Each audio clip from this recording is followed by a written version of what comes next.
Hi, I'm Cherish, and I'm a junior and a state champ gymnast. All right, second at nationals. My best event is balance beam. But it hasn't always been that way. I didn't start gymnastics until 6th grade, which is way older than most people. Some of the coaches didn't want to bother with me because they thought I was too old to learn. But there was this one coach, Coach Maria. She spent so much time with me. Coach Maria didn't just focus on what I was doing, she believed in what I could do. What I learned from that is everyone has potential to be different than what they are right now. You can't really imagine what someone can do unless you really get to know them and see their potential. Coach Maria didn't just teach me gymnastics, she made it personal.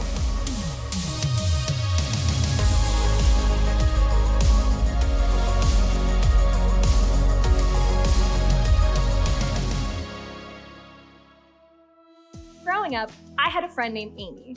She was a great friend. I loved hanging out with her. But I'll have to own up to the fact that she dressed a little bit odd. Does anybody have a friend like that? How many of you would say that you are that friend?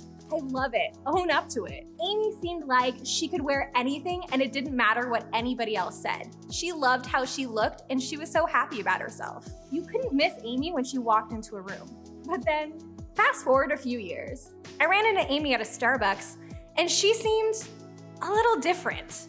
Amy was the same nice girl, but something had definitely changed about her.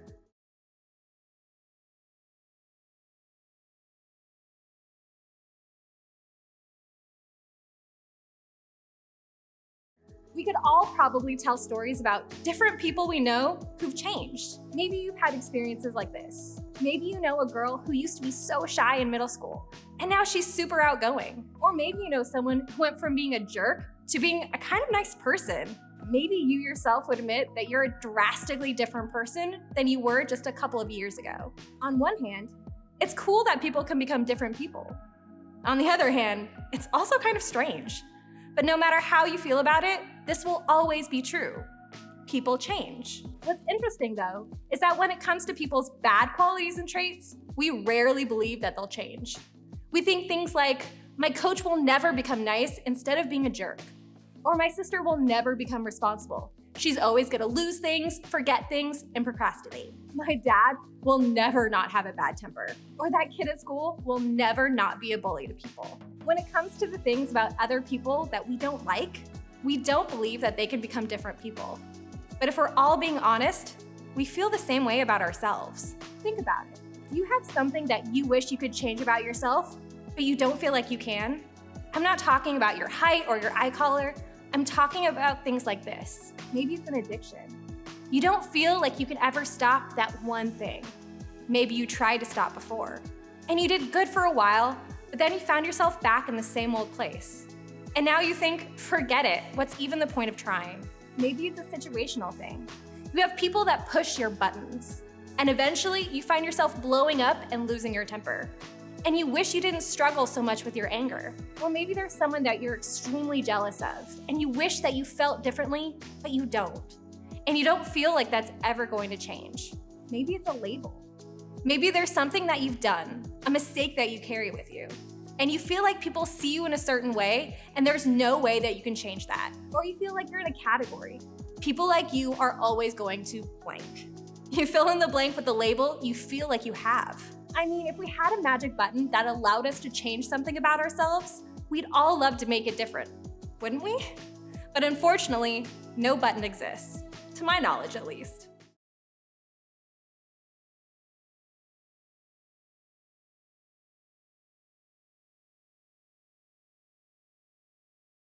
So sometimes, we just feel powerless when it comes to certain things about us. Not to pour on more bad news, but here's what makes things even worse. There are already things about our circumstances that we can't make different.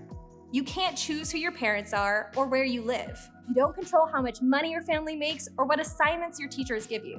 You can't change your age. So when you already have a bunch of other things you can't control, it's hard to feel like you can control the things you struggle with. If you're anything like me, after a while, you're tempted to just give up. You may not think about it in those exact words, but it's a thought that goes something like this. It is what it is, and I am who I am. And that leads us right back to the guy whose story we've been talking about, Zacchaeus. He was a bad guy with a bad reputation. Jesus shocked the crowd and went to Zacchaeus' house. All the people saw this and began to mutter, "He has gone to be the guest of a sinner." Think about the biggest celebrity you can think of, and then let's say this celebrity then showed up and picked out the biggest bully at your school and said, "Let's go hang out. I'll mentor you and spend time with you." You'd be like, "What? How is that even possible?" That's kind of what was happening with the people in the crowd. They're like, why in the world would Jesus go hang out with Zacchaeus? This is the moment when Zacchaeus realized that Jesus saw potential in him, and something changed in Zacchaeus' heart. Imagine being Zacchaeus. You're a tax collector who cheats your own people out of money. Nobody likes you, and I mean nobody. And there's a man that some people call the Messiah, and some people call the great teacher. A massive crowd is gathered just to get a glimpse of him, and he chooses you. He doesn't scold your behavior. He doesn't tell you that you have to change. He knows who you are. But more than that, he sees who you could be.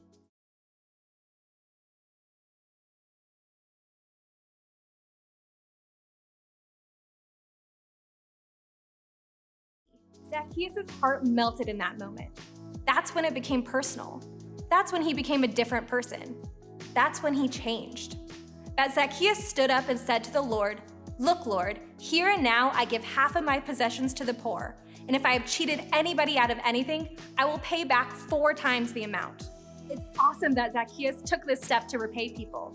But this outward step was really just a reflection of what already took place in his heart.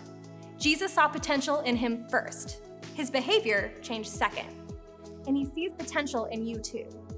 Think about it. Jesus was fully God. He walked the earth to give people a picture of what God is like. And Jesus showed us in his interaction with Zacchaeus that we don't have to change in order to be okay with God. No matter what we struggle with, he sees potential in us. He sees worth and value. And that goes beyond our behaviors and struggles.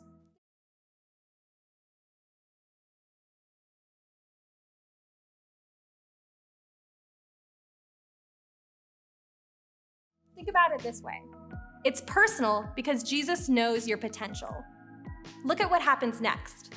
Jesus said to him, "Today salvation has come to this house, because this man too is the son of Abraham. For the Son of Man came to seek and to save the lost." I love that line. Today salvation has come to this house. That day, radical change came to the life of Zacchaeus because Jesus sought after him. That's what Jesus does. He pursues people and offers his help and strength to help them change. In the areas of life where you and I want to be different, we can start by looking to Jesus. Years after Jesus walked the earth, the Apostle Paul said it this way: "Therefore, if anyone is in Christ, the new creation has come. The old has gone, the new is here." A new creation is found in Christ. In other words, change happens through the work of Jesus. We can try to muster up all of our own strength to try and make ourselves different, but why rely on our own strength when we have access to Jesus? Why not partner with Jesus to make changes? He sees potential in us. He's more powerful than us. Zacchaeus didn't wake up one day and decide to change. He encountered Jesus, and it became personal when he realized that Jesus saw potential in him. And if we follow the example of Zacchaeus, here's what we can do in the light of his encounter with Jesus. First, believe that we can change. In order to actually change, it starts with believing that you can. And the best part, Jesus believes that too. Jesus proved it with Zacchaeus and wants to see it happen in your life too. And once you believe, take one step, the first step towards changing. Change just one thing. Maybe for you, it's talking to a small group leader, maybe it's talking to your small group, or maybe it's writing it down somewhere so you can read it and be reminded so you don't forget. And the second thing, you need to believe that others can change. While it's easy to disqualify others or maybe be frustrated with change that's in progress, we have to believe that they can change. Jesus showing up for Zacchaeus and encouraging him is just as important for others as it is for us. Then, I want you to do one thing this week to help someone because you believe they can change. That can look like talking to that person, praying for them, taking a moment to calm down if they frustrate you. Jesus is working in their lives, and they're still in the process of changing.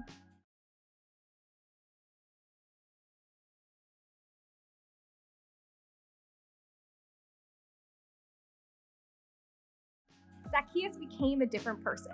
He changed, all because of Jesus. He sees a bigger potential in us, our friends, and even people we may not think of. As you head out, think about the one area where you'd like to take a step or make a change. Invite Jesus in, just like Zacchaeus did. But as you go, just know this: making a change is so much more likely to happen when you have support. Don't walk through your journey alone. Consider sharing what you'd like to change with your small group. Or if you don't feel comfortable opening up in your group, have a one-on-one talk with your small group leader. Or reach out to a trusted adult and let them know what's been going on. Jesus sees potential in you, and so do other people. But they won't know what you're trying to do if you don't let them know. Make it personal for them, just like it's personal for you.